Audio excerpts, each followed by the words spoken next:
నమస్కారం సిటీ వార్తలకు స్వాగతం. ముందుగా ముఖ్యాంశాలు. టీడీపీ కేంద్ర కార్యాలయంలో వినతులు స్వీకరించిన సీఎం చంద్రబాబు ప్రతి సమస్యను పరిష్కరిస్తామని బాధితులకు భరోసా.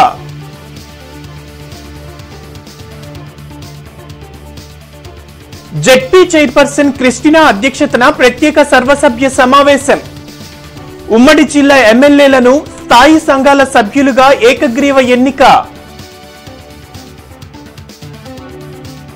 కేంద్రం సహకారంతో 15 లక్షల ఇళ్ల నిర్మాణం.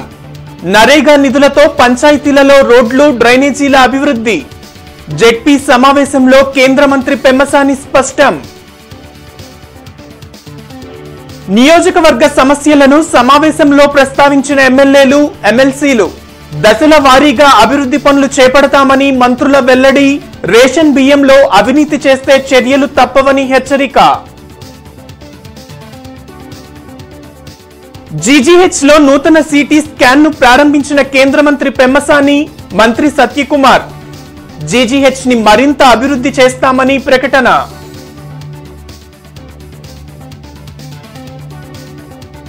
ఏటీ అగ్రహారంలో రోడ్ల నిర్మాణాలను పరిశీలించిన ఎమ్మెల్యే మాధవి. మద్దిరాల కాలనీలో లో వోల్టేజ్ సమస్యను పరిష్కరించిన ఎమ్మెల్యే నసీర్ అహ్మద్.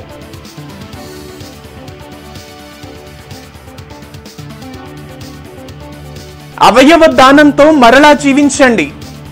జాతీయ అవయవ దాన దినోత్సవ సభలో జేసీ భార్గవతేజ. మంగళగిరిలోని టీడీపీ కేంద్ర కార్యాలయంలో ప్రజల నుంచి సీఎం చంద్రబాబు వినతులు స్వీకరించారు. రాష్ట్రం నలుమూలల నుంచి వచ్చిన బాధితులు తమ సమస్యలు పరిష్కరించాలని సీఎంను వేడుకున్నారు. గత ప్రభుత్వంలో తమ భూములు కబ్జాకు గురయ్యాయని, అనారోగ్యంతో బాధపడుతున్నామని, ఆర్థిక సాయం అందించాలంటూ ఎక్కువగా వినతులు అందాయి. ప్రతి అర్జీ పరిష్కారానికి కృషి చేస్తానని బాధితులకు ముఖ్యమంత్రి చంద్రబాబు భరోసా కల్పించారు. జిల్లా పరిషత్ ప్రత్యేక సర్వసభ్య సమావేశం జిల్లా పరిషత్ కార్యాలయంలో జరిగింది. జిల్లా పరిషత్ చైర్పర్సన్ హెనీ క్రిస్టినా అధ్యక్షతన జరిగిన సమావేశంలో కేంద్ర మంత్రి పెమ్మసాని చంద్రశేఖర్, రాష్ట మంత్రి నాదెండ్ల మనోహర్ ముఖ్య అతిథిగా పాల్గొన్నారు. సమావేశంలో 7 స్థాయి సంఘాల సభ్యుల ఎన్నిక నిర్వహించారు. ఉమ్మడి జిల్లాల శాసనసభ్యులను స్థాయి సంఘాల సభ్యులుగా ఏకగ్రీవంగా ఎన్నుకున్నారు. గత 5 సంవత్సరాలుగా కేంద్ర ప్రభుత్వం 2 లక్షల ఇళ్ల నిర్మాణానికి నిధులు ఇస్తే కేవలం 70 ఇళ్లను మాత్రమే నిర్మించారన్నారు. కేంద్ర ప్రభుత్వ నిధులను వినియోగించుకుని 15 లక్షల ఇళ్ల నిర్మాణానికి కేంద్ర మంత్రి పెమ్మసాని చంద్రశేఖర్ శ్రీకారం చుట్టనున్నట్లు చెప్పారు. గ్రామీణ సడక్ యోజన పథకం ద్వారా గ్రామీణ ప్రాంతాల్లో రోడ్ల నిర్మాణానికి చర్యలు తీసుకుంటామన్నారు. నరేగా నిధుల ద్వారా పంచాయతీలలో రోడ్లు, డ్రైనేజీలు అభివృద్ధికి కృషి చేస్తామన్నారు. కొంచెం ఫోకస్ పెట్టుకోవచ్చు. మిగిలిపోయిన రోడ్లు ఏమన్నా ఉంటే వేసుకోవచ్చు. ఇంకేదన్నా చెరువులు తవ్వించుకోవాలన్నా కూడా చేసుకోవచ్చు. సో నరేగా ఫండ్స్ అనేది it is a demand driven project. మీ అందరికి ఎంత ఉపాధి దానికి అంటే లాస్ట్ ఇయర్ 80,000 crores బడ్జెట్ లో పెట్టారు మొత్తం ఇండియా మొత్తానికి. హ్యాబిటేషన్ ఉండి ఇంతకు ముందు అస్సలు రోడ్లు లేని వాటికి అవకాశం ఉంది. అవి ఏమన్నా ఉన్నా కూడా లిస్ట్ మీరు అందరూ ఇవ్వండి, అవి కూడా చేపించేటువంటి పరిస్థితి. తర్వాత నరేగా మీకు తెలుసు, ఇది ఉపాధి హామీ పథకం. ఇన్ఫ్లేషన్ అడ్జస్టెడ్ గా ఈ రోజున 290 రూపాయలు వచ్చేటువంటి పరిస్థితి. అయితే ఇదంతా 60-40, 60% సెంట్రల్ గవర్నమెంట్ ఇస్తే దాదాపుగా 1,40,000 నుంచి 1,50,000 రూపాయలు వచ్చేటువంటి పరిస్థితి. మనం కనుక ఒక 60-70,000 కనుక ఇక్కడ కనుక మ్యాచింగ్ చేసుకోగలిగితే దాదాపుగా 10 లక్షల మంది పేదవాళ్ళకి రూరల్లో కానీ, అదేవిధంగా అర్బన్లో ఇంకో 3-4 లక్షలు, 15 లక్షల మందికి ఇల్లు కట్టించుకునేటువంటి అవకాశం ఉన్నటువంటి పరిస్థితి. పేదలకు అందించాల్సిన రేషన్లో అవినీతి చేస్తే వారిపై కఠిన చర్యలు ఉంటాయని రాష్ట్ర పౌర సరఫరాల శాఖ మంత్రి నాదెండ్ల మనోహర్ అన్నారు. జిల్లా పరిషత్ ప్రత్యేక సర్వసభ్య సమావేశంలో మంత్రి నాదెండ్ల మనోహర్ పాల్గొన్నారు. క్షేత్రస్థాయిలో జరగాల్సిన అభివృద్ధి గురించి సమావేశంలో చర్చించినట్లు చెప్పారు. ప్రాంతాలు అభివృద్ధి చెందాలంటే సమిష్టిగా పనిచేయాలన్నారు. పార్టీలకు అతీతంగా అభివృద్ధి కోసం అందరూ కలిసి రావాలన్నారు. లా అండ్ ఆర్డర్ విషయంలో ఏ పార్టీ అయినా చర్యలు ఒకేలా ఉంటాయన్నారు. పేదలకు అందించే బియ్యం పంపిణీలో ఎన్నో అక్రమాలు జరిగాయని, రేషన్ బియ్యం దారి మళ్లించడంలో బడాబాబులు ఉన్నారన్నారు. ఉచిత ఇసుక విధానంలో తమ నాయకుడు చాలా కఠినంగా ఉన్నారని, ద్వితీయ శ్రేణి నాయకులు ఎవరూ కూడా ఉచిత ఇసుక విధానంలో జోక్యం చేసుకోవద్దన్నారు. రేషన్ వ్యవస్థ ద్వారా ప్రతి పేదవారికి తక్కువ ధరకు కందిపప్పు అందిస్తామన్నారు. వచ్చే నెల నుండి బియ్యంతో పాటు నిత్యావసర వస్తువులు అందిస్తామన్నారు. సక్రమంగా రేషన్ షాపుల ద్వారా అందించాల్సిన బియ్యాన్ని పేదల పొట్ట కొట్టే విధంగా కొంతమంది బడాబాబులు ఇందులో చాలా లోతుగా పాతుపోయారు. వారిపైన కఠినంగా మేము వ్యవహరిస్తాం. నిన్న కూడా జాయింట్ కలెక్టర్ గారు దాడులు చేశారు. బాపట్లలో కూడా నిన్న రాత్రి కొన్ని ఫేర్ ప్రైస్ షాపుల్లో దాడులు చేశాం. రాష్ట్ర వ్యాప్తంగా ఈ దాడులు అన్ని జిల్లాల్లో కూడా కొనసాగుతూనే ఉన్నాయి. సమగ్రమైన విచారణ చేసుకుంటూ దీనిపైన సమాచారం ఒక రోజున ముఖ్యమంత్రి గారి దృష్టికి తీసుకెళ్ళినప్పుడు ఆయన కూడా ఏకీభవించి దీని గురించి ఖచ్చితంగా రాష్ట్రంలో గతంలో ఎన్నడూ లేని విధంగా ఒక మంచి సంకేతం ఇవ్వాలి. మనం దయచేసి మన పార్టీకి సంబంధించిన వ్యక్తులు ఎవరు కూడా ఇందులో కలగజేసుకోబాకండి. మీరు క్షేత్రస్థాయిలో సహకరించండి. ఎక్కడైతే మనకి స్టాక్ పాయింట్స్ ఉన్నాయో ఆ స్టాక్ పాయింట్స్ దగ్గర అక్కడ స్థానికంగా ఏర్పాటు చేసిన ధర కేవలం హ్యాండ్లింగ్ ఛార్జెస్, లోడింగ్ ఛార్జెస్ వరకే మనం తీసుకోవడం తప్ప వినియోగదారుడికి ఉచితంగా మనం ఇసుక ఇవ్వాల్సిన ప్రయత్నం చేయాలని చెప్పారు. కానీ ఆ వ్యవస్థలో వాస్తవంగా క్షేత్రస్థాయిలో రకరకాల సమాచారం మీడియా మిత్రుల ద్వారా మనకి తెలుస్తోంది. తప్పకుండా వీళ్ళపైన యాక్షన్ తీసుకోవాల్సిన అవసరం ఉంది. దాని గురించి సమాచారం ఇంకా తెప్పించుకుందాం. సో రాబోయే రోజుల్లో ఖచ్చితంగా ముఖ్యమంత్రి గారి ఆదేశం మేరకు మా ప్రభుత్వం తప్పకుండా ప్రతి వినియోగదారుడికి రేషన్ వ్యవస్థ ద్వారా షాపుల ద్వారా కందిపప్పు మరియు పంచదార ఇంకొన్ని నిత్యావసర సరుకులు కూడా మేము తప్పకుండా సెప్టెంబర్ మాసం నుంచి అందిస్తాం. గుంటూరు ప్రభుత్వ ఆసుపత్రి పేదలకు నాణ్యమైన సేవలు అందించడంలో ముందుందని కేంద్ర మంత్రి పెమ్మసాని చంద్రశేఖర్, రాష్ట్ర వైద్య ఆరోగ్య శాఖ మంత్రి సత్యకుమార్ అన్నారు. అందరి సహకారంతో రానున్న రోజుల్లో జీజీహెచ్ ని మరింత అభివృద్ధి చేసేలా కృషి చేస్తామన్నారు. 4 కోట్ల రూపాయలతో జీజీహెచ్లో ఏర్పాటు చేసిన నూతన సిటీ స్కాన్ను కేంద్ర మంత్రి పెమ్మసాని చంద్రశేఖర్, రాష్ట్ర మంత్రి సత్యకుమార్ ప్రారంభించారు. నాట్కో ఫార్మా కంపెనీ ఆధ్వర్యంలో జీజీహెచ్లో అనేక అభివృద్ధి పథకాలు కొనసాగుతున్నాయన్నారు. మెడికల్ కాలేజీ పూర్వ విద్యార్థులు 100 కోట్ల రూపాయలతో అభివృద్ధికి సహకారం అందించారన్నారు. గత ప్రభుత్వం తెచ్చిన నకిలీ మద్యం, గంజాయితో యువత, ప్రజలు సర్వనాశనమయ్యారన్నారు. క్యాన్సర్ నివారణకు నాట్కో కంపెనీ 45 కోట్ల రూపాయలతో ఆసుపత్రిని అభివృద్ధి చేశారన్నారు. కార్యక్రమంలో ఎమ్మెల్యేలు గల్లా మాధవి, నసీర్ అహ్మద్, వైద్య ఆరోగ్య శాఖ కార్యదర్శి కృష్ణబాబు, జిల్లా కలెక్టర్ నాగలక్ష్మి, సూపరింటెండెంట్ కిరణ్ కుమార్ తదితరులు పాల్గొన్నారు. దాదాపు 4 కోట్ల రూపాయలు విలువ చేసేటువంటి సిటీ స్కాన్ని ప్రారంభించాం. అదేవిధంగా ఇక్కడ ఇంతకుముందు ఒక సిటీ స్కాన్ ఉండేది, అది రిపేర్లో ఉండి గత 2 సంవత్సరాలుగా పేద ప్రజలు ఇబ్బంది పడ్డారు. ఈ కొత్త సిటీ స్కాను అదేవిధంగా అది ఆల్రెడీ రిపేర్ అవ్వాల్సింది, కొద్దిగా లేట్ అవుతుంది, కొన్ని ఎక్విప్మెంట్ దొరక్క ఓల్డ్ సిటీ స్కాన్ అవటం వల్ల అది కూడా ఒక 1 వీక్లో రిపేర్ అవుతుంది. ఈ 2 సిటీ స్కాన్లు వస్తే పేద ప్రజలందరికీ కూడా భారం చాలా తగ్గిపోతుంది. కాబట్టి ఇవన్నీ చేసినటువంటి దాతలకి, సూపరింటెండెంట్ గారికి అందరికీ కూడా హృదయపూర్వక కృతజ్ఞతలు. రెండోది, ఇప్పుడు ఈరోజు ఈ బిల్డింగ్ ముందు నుంచి మాట్లాడటం చాలా ఆనందంగా ఉంది. ఎందుకంటే ఎంతోమంది ఈ దేశంలో, ఈ రాష్ట్రంలో డబ్బులు ఉన్న వాళ్ళు ఉన్నారు. అయితే పేద ప్రజలకి ముఖ్యంగా క్యాన్సర్ అనేది చాలా ఎక్స్పెన్సివ్ ప్రాసెస్. దాన్ని తగ్గించడం కోసం దాదాపుగా 45 crores ఖర్చు పెట్టి ఈ బిల్డింగ్ కట్టారు. శాంక్షన్డ్ బెడ్లు 1270 ఉంటే ప్రతిరోజు ఇన్ పేషెంట్లు 15 నుంచి 1600 దాకా వస్తున్నారు. ఫంక్షనల్ బెడ్లు కూడా దానికి అనుగుణంగా ఉన్నాయి.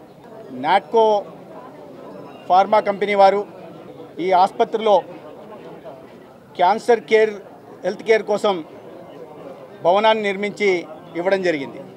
ఈ సందర్భంగా వారికి ధన్యవాదాలు తెలియజేస్తూనే అనేక మంది ఇటువంటి ఉదాత్తమైన ఆలోచనతో ముందుకు రావాల్సి ఉంది.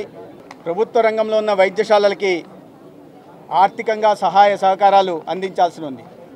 ప్రభుత్వం ఒకవైపు తాను చేస్తున్నవన్నీ చేస్తున్నప్పటికీ కూడా ఫిలాంథ్రఫిస్టులుగా ఉంటున్న వారు మరి సిఎస్ఆర్ కింద కానీ ఇతరత్ర సహాయ సహకారాలు అందించాల్సిన అవసరం ఉంది. అదే సందర్భంగా Guntur Gymkhana medical college old students alumni ఏదైతే ఉందో వారు కూడా దాదాపు 100 కోట్లతో ఎంసీహెచ్ వాడికి ఇతర సౌకర్యాల మౌలిక సదుపాయాల కల్పన కోసం కూడా సహకారాలు అందించడం జరిగింది. జిల్లా పరిషత్ సర్వసభ్య సమావేశంలో కేంద్ర మంత్రి పెమ్మసాని చంద్రశేఖర్, రాష్ట్ర మంత్రి నాదెండ్ల మనోహర్ ముఖ్య అతిథులుగా పాల్గొన్నారు. జిల్లా పరిషత్ కార్యాలయంలో చైర్పర్సన్ హెనీ క్రిస్టినా అధ్యక్షతన జరిగిన సమావేశంలో ఉమ్మడి జిల్లా శాసనసభ్యులు పలు సమస్యలను మంత్రుల దృష్టికి తీసుకువచ్చారు. జలజీవన్ వంకతో గ్రామాల్లో ఉన్న రోడ్లను తొలగించిన రోడ్లను తిరిగి నిర్మించేలా చర్యలు తీసుకోవాలని ఎమ్మెల్యే శ్రావణ్ కుమార్ కోరారు. మాచర్ల నియోజకవర్గంలోని రూరల్ మండలాల అభివృద్దికి జిల్లా పరిషత్ నుండి అధిక నిధులు కేటాయించాలని ఎమ్మెల్యే జూలకంటి బ్రహ్మారెడ్డి కోరారు. నిధుల కేటాయింపులో మాచర్ల నియోజకవర్గానికి జరిగిన అన్యాయాన్ని సరిచేసేలా చర్యలు తీసుకోవాలని కోరారు. వైసీపీ ప్రభుత్వంలో చేసిన అరాచకాలను కూటమి ప్రభుత్వం కొనసాగించదన్నారు. జిల్లా అభివృద్దిలో భాగంగా సగంలో నిలిచిపోయిన ఇళ్ల నిర్మాణానికి చర్యలు తీసుకోవాలని ఎమ్మెల్యే అరవింద్ బాబు కోరారు. గుంటూరు ఛానల్ పొడిగింపుకు నిధులు కేటాయించేలా కృషి చేయాలని ఎమ్మెల్సీ కెఎస్ లక్ష్మణరావు కోరారు. నా సజెషన్ ఏంటంటే కొద్ది రోజుల్లోనే, ఎందుకంటే ఇంకా జిల్లా అభివృద్ధి సమీక్ష సమావేశం అవి కూడా పాపం కాదు, జిల్లా ఇన్ఛార్జ్ మినిస్టర్లు నియమించాలి. అది జరగక నెలల తరబడి అయిపోయింది.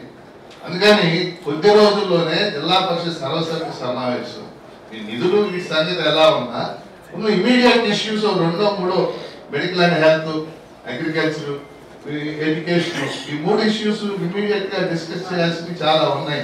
మీరు వెంటనే మీటింగ్ పెట్టాలని కోరుతున్నాను.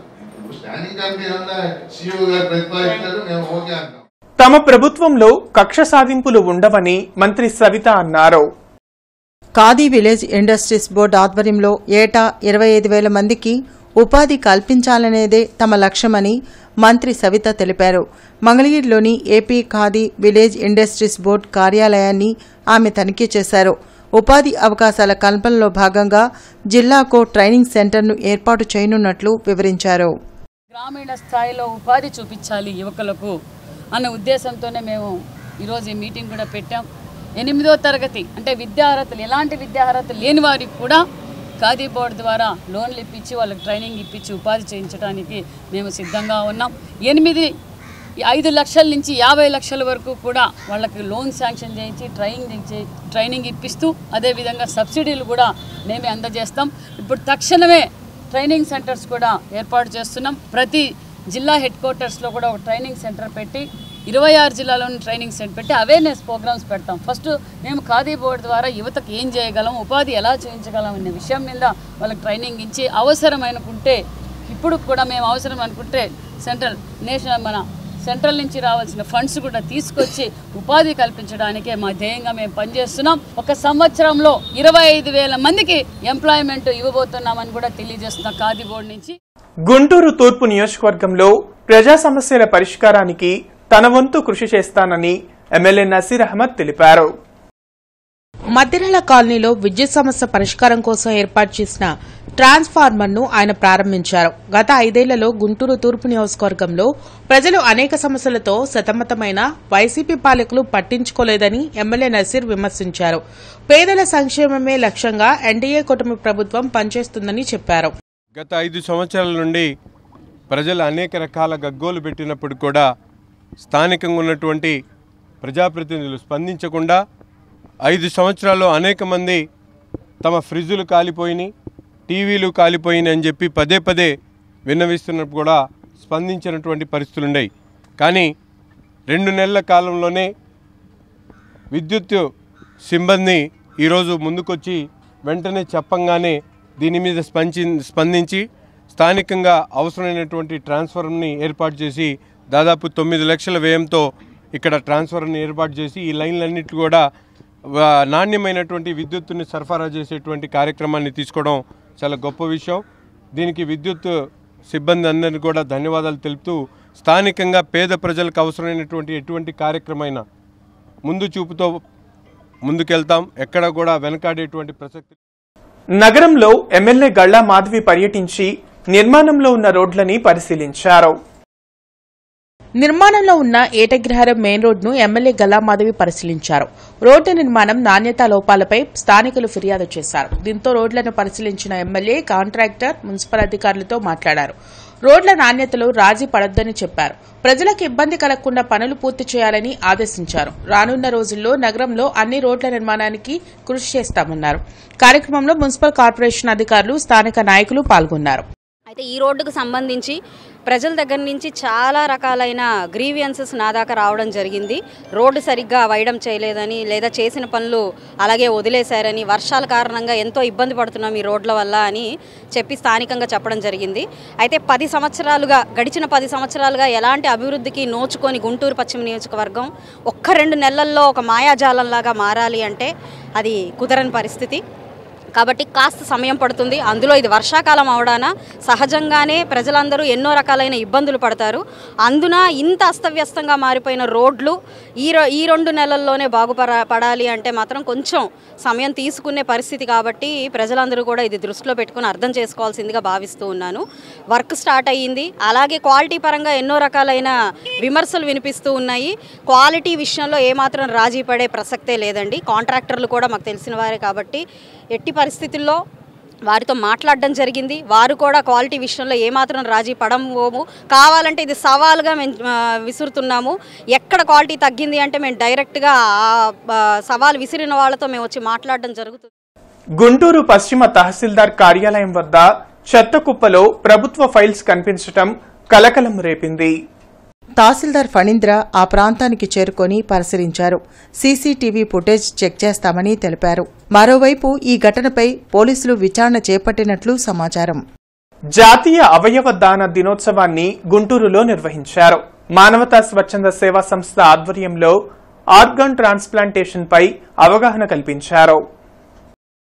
అవయవదానంపై ప్రజల్లో అవగాహన పెరగాల్సిన అవసరం ఉందని జిల్లా జాయింట్ కలెక్టర్ భార్గవ్ తేజ అన్నారు. జాతీయ అవయవదాన దినోత్సవాన్ని పురస్కరించుకొని బృందావన గార్డెన్స్ బాలాజీ కళ్యాణ మండపంలో అవగాహన కార్యక్రమం జరిగింది. మానవతా స్వచ్ఛంద సేవా సంస్థ నిర్వహించిన ఈ కార్యక్రమంలో జేసీతో పాటు ప్రముఖ ఆర్థోపెడిక్ డాక్టర్ రమణ యశస్వి, జనచైతన్య వేదిక రాష్ట్ర అధ్యక్షులు లక్ష్మణ్ రెడ్డి, మానవతా స్వచ్ఛంద సేవా సంస్థ జిల్లా అధ్యక్షులు కేఎస్ఆర్ తదితరులు పాల్గొన్నారు. చాలా మంది అవయవాలు దెబ్బతిని ప్రాణాలు కోల్పోతున్నారని, అవయవదానం చేయడం ద్వారా వారిని బ్రతికించే అవకాశం ఉంటుందని ప్రముఖులు తెలిపారు. అవయవదానంపై ప్రజలు అపోహలను వేడాలని సూచించారు. మనలో చాలా మంది అది వారి పుట్టుకతోనూ కానీ లేకపోతే వారి పరిస్థితులు యాక్సిడెంట్ లేకపోతే ఇంకో సందర్భం అన్ఫార్చునేట్ సర్కమ్స్టాన్సెస్ వల్ల మనకి ఆర్గాన్స్ అనేవి అంటే వారికి అవసరమయ్యే పరిస్థితులు ఉన్నాయి. ఇది ప్రతిరోజు మనం చూస్తుంటాం. ఒక యాక్సిడెంట్ జరుగుతుంది, లేకపోతే ఇంకొక ఇబ్బంది కలుగుతుంది, ఇంకో ఇబ్బంది కలుగుతుంది. కాబట్టి సమాజంలో ఈ ఆర్గాన్స్ అనేవి అవసరం అనే దాని మీద మనందరికీ కూడా ఒక అవగాహన ఉంది. దాని మీద అంగీకారం. ఈ బ్రెయిన్ డెడ్ అయిన వాడు శరీరము వెంటిలేటర్ పైన ఉంటుంది. వాళ్ళకి బ్రెయిన్ ఒకటే డెడ్ అయి ఉంటుంది. వాడు సర్క్యులేషన్ మిగతా చక్కగా ఫంక్షన్ ఆర్గన్స్ అన్ని లైవ్ గా ఉండేలా చూస్తారు. దాన్నే మనం బ్రెయిన్ డెడ్ అంటారు. ఆ వెంటిలేటర్ పైన ఉంచి ఆర్గాన్స్ చెడిపోకుండా ఉంచి వాటిని హార్వెస్ట్ చేసి వేరే ప్రదేశాలకు తీసుకెళ్ళడమే గ్రీన్ కార్డ్. మీరు చూస్తున్నారు ఈ మధ్యకాలం పేపర్లో బాగా వస్తుంది, టీవీలో బాగా వస్తుంది. మెయిన్ స్టూడెంట్స్ తెలుసుకోవాలి. సో వీటిని ఇంకో చోటకి తీసుకెళ్లి అక్కడ కావాల్సిన వాళ్ళకి మనము ట్రాన్స్ప్లాంట్ చేస్తాం. గుంటూరు ప్రభుత్వ ఆసుపత్రికి వచ్చిన రాష్ట్ర వైద్య ఆరోగ్య శాఖ మంత్రి సత్యకుమార్ యాదవ్ ను టీబీ ఉద్యోగులు కలిశారు. ఈ సందర్భంగా పలు సమస్యలతో కూడిన వినతి పత్రాన్ని యూనియన్ నాయకులు కొలికపూడి రాంబాబు మంత్రికి అందజేశారు. సమస్యల పట్ల సానుకూలంగా స్పందించిన మంత్రి సమస్యల పరిష్కారానికి కృషి చేస్తానని హామీ ఇచ్చారు. కూటమి ప్రభుత్వం అధికారంలోకి రావడంతో రాజధాని రైతులు మొక్కులు చెల్లించుకుంటున్నారు. ఇటీవలే తిరుపతికి వెళ్లిన రైతులు ఇప్పుడు అనంతవరం కొండకు పాదయాత్ర చేపట్టారు. కూటమి విజయం అమరావతి విజయమని రాజధాని రైతులు తెలిపారు. ఈ నేపథ్యంలో మొక్కులు చెల్లించుకుంటున్నారు. ఇందులో భాగంగా తాడికొండ నుండి అనంతవరం కొండకు పాదయాత్ర చేపట్టారు. మార్గ మధ్యలో పరిమిలోని చర్చిలో ప్రార్థనలు జరిపారు. తమ బాధలు దేవుడు ఆలకించారని చెప్పారు. మన రాష్ట్ర అభివృద్ధి కోసం మేము చేసిన మొక్కులు, మేము చేసిన పూజలు ఎన్ని చోట్లకు తిరిగామోనండి. శిబిరాలు ఏంది, మా శక్తి సామర్థ్యాలు ఇదవ్వకుండా తిరిగాము. చంద్రబాబు నాయుడు గారిని గెలిపించాలని మేము కోరిన కోరికలు భగవంతుడు ఎంతో స్వీకరించి చేశాడు. మేము కృతజ్ఞతగా మళ్ళీ అనంతవరం కొండకు పాదయాత్ర చేస్తున్నాము. మొన్న తిరుపతి కొండకు వచ్చాము. ఇక్కడ పరిమిలో సంతాన మేరీ మాత చర్చి దగ్గరికి వచ్చామండి. లోపల ప్రార్థనలు జరిపి కృతజ్ఞతలు తెలుపుకున్న అమ్మవారికి మళ్ళీ అనంతవరంకి బయలుదేరామండి. చంద్రబాబు నాయుడు గారి విజయంతో అమరావతి విజయం సాధించినంత పని అవుతుందండి. ఆ సందర్భంగా తాడికొండ గ్రామం నుంచి అనంతారం వరకు తాడికొండ గ్రామ మహిళలు, రైతులు, రైతు కూలీలు పాదయాత్రగా దేవుడి మొక్కు చెల్లించుకోవడానికి వెళ్తున్నామండి. ఈ రాక్షస పాలన అంతమొందించి చంద్రబాబు నాయుడు గారు అమరావతిని చక్కగా డెవలప్ చేసి మంచి పేరు ప్రతిష్టలు రావాలని కోరుకుంటూ దేవుడిని మొక్కున్నామండి. ఆ సందర్భంగా మేము పాదయాత్రతో అనంతరం కొండకి వెళ్తామండి నడుచుకుంటూ. రాష్ట్ర వెల్ఫేర్ సెక్రటరీస్ ఎదుర్కొంటున్న సమస్యలు పరిష్కరించాలని ఎంపీ లావు శ్రీకృష్ణదేవరాయలను కలిసి వెల్ఫేర్ సెక్రటరీస్ వైస్ ప్రెసిడెంట్ గోలి ధనలక్ష్మి వినతి పత్రం అందజేశారు. వెల్ఫేర్ సెక్రటరీస్ వైస్ ప్రెసిడెంట్ గోలి ధనలక్ష్మి మాట్లాడుతూ పల్నాడు పార్లమెంటు సభ్యులైన లావు శ్రీకృష్ణదేవరాయలని గుంటూరులోని వారి క్యాంప్ కార్యాలయంలో కలిసి వినతిపత్రం అందజేశారు. ప్రస్తుతం మన అందరికీ పెన్షన్ పంపిణీ విషయంలో అధికారుల ద్వారా ఎదురవుతున్న సమస్యల గురించి మరియు జాబ్ చార్ట్ గురించి, సర్వీస్ రూల్స్ గురించి, ట్రాన్స్ఫర్స్ గురించి, ప్రమోషన్ గురించి వివరించామని అన్నారు. మన వార్డు వెల్ఫేర్ డెవలప్మెంట్ సెక్రటరీస్ యొక్క సమస్యలతో పాటు మన వార్డు సచివాలయ ఎంప్లాయీస్ అందరూ కూడా గ్రామ వార్డు సచివాలయ ఎంప్లాయీస్ ఎదుర్కొంటున్నటువంటి ప్రతి సమస్యని మన ఎంపీ గారి దృష్టికి తీసుకెళ్లడం జరిగింది. మన జాబ్ చార్ట్ రూల్స్ కానీ మరియు మన ఈ రోజు మనం పెన్షన్ పంపిణీలో ఎదుర్కొంటున్నటువంటి ప్రతి ఒక్క సమస్యని కూడా అధికారుల ద్వారా మనకు ఎదురవుతున్న ప్రతి సమస్యని కూడా మనము ఎంపీ గారి దృష్టికి తీసుకెళ్లడం జరిగింది. మన సర్వీస్ రూల్స్ ఫ్రేమ్ చేయడం గురించి కానీ, జాబ్ చార్ట్ విషయంలో కానీ, మన ప్రమోషన్ ఛానల్స్ గురించి కానీ, ట్రాన్స్ఫర్స్ విషయం గురించి కానీ మనము ఎంపీ గారికి వివరించడం జరిగింది. మరి ఎంపీ గారు కూడా సానుకూలంగా స్పందించి ఈరోజు మీ యొక్క గ్రామ వార్డు సచివాలయ ఎంప్లాయీస్ యొక్క సమస్యలు అన్ని కూడా మనకి సీఎం గారి దృష్టిలో ఉన్నవి అని తెలియజేశారు. నూతనంగా నియమితులైన Arundelpet CI K Srinivasarao, Pattabhipuram CI P కిరణ్లు ఎమ్మెల్యే గళ్లా మాధవిని మర్యాదపూర్వకంగా కలిశారు. ఈ సందర్భంగా ఎమ్మెల్యే మాట్లాడుతూ నియోజకవర్గంలో శాంతి భద్రతల విషయంలో ఎక్కడా రాజీ పడవద్దని, ర్యాష్ డ్రైవింగ్, స్నేక్ డ్రైవింగ్ అంటూ ప్రజలను ఇబ్బందులు పెట్టేవారిని ఉపేక్షించవద్దని, ట్రాఫిక్ సమస్య విషయంలో పలు సూచనలు చేశారు. నగరపాలక సంస్థ కాన్ఫరెన్స్ హాల్లో ఇంజనీరింగ్, ప్రజా ఆరోగ్య అధికారులతో కమిషనర్ ఎస్ హరికృష్ణ సమీక్షా సమావేశం నిర్వహించారు. ఈ సందర్భంగా కమిషనర్ మాట్లాడుతూ త్రాగునీటి సరఫరా సమయంలో శాంపిల్స్ తప్పనిసరిగా తీయాలని, ఎక్కడైనా కలుషిత నీటి సరఫరా జరిగితే యుద్ధ ప్రాతిపదికన చర్యలు తీసుకోవాలని ఇంజనీరింగ్ అధికారులను ఆదేశించారు. నగరంపాలెం ట్రావెల్స్ బంగ్లా వద్ద అభయ ఫౌండేషన్ వారి సహకారంతో కారంగి అనిల్ ఆధ్వర్యంలో ఏక్ పేడ్ మాకే నామ్ అనే ప్రధాని నరేంద్ర మోదీ నినాదంతో మొక్కలు పంపిణీ కార్యక్రమానికి ఎమ్మెల్యే గళ్లా మాధవి ముఖ్య అతిథిగా హాజరయ్యారు. ఈ సందర్భంగా ఎమ్మెల్యే గల్లా మాధవి ప్రజలకు నేరేడు, గానుగ, దానిమ్మ, బాదం, సీతాఫలం వంటి మొక్కలను పంపిణీ చేసి అనంతరం మొక్కలను నాటారు.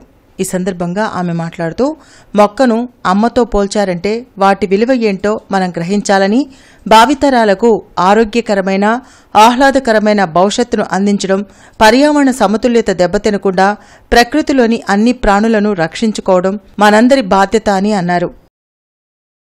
వార్తలు ముగించే ముందు ముఖ్యాంశాలు మరోసారి. టీడీపీ కేంద్ర కార్యాలయంలో వినతులు స్వీకరించిన సీఎం చంద్రబాబు, ప్రతి సమస్యను పరిష్కరిస్తామని బాధితులకు భరోసా.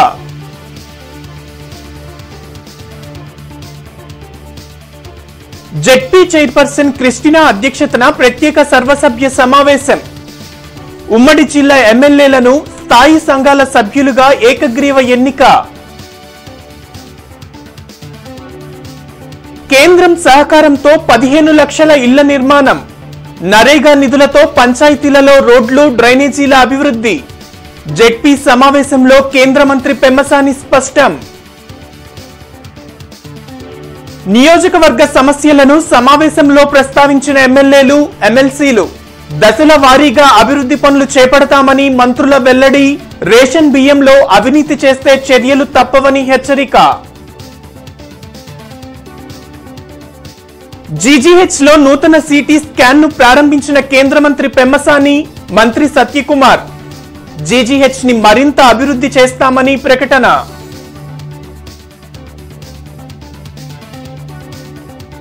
ఏటీ అగ్రహారంలో రోడ్ల నిర్మాణాలను పరిశీలించిన ఎమ్మెల్యే మాధవి.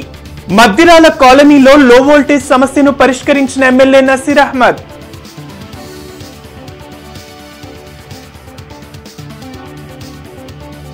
అవయవ దానంతో మరలా జీవించండి. జాతీయ అవయవ దాన దినోత్సవ సభలో జేసీ భార్గవతేజ. సిటీ న్యూస్ సమాప్తం. నమస్కారం.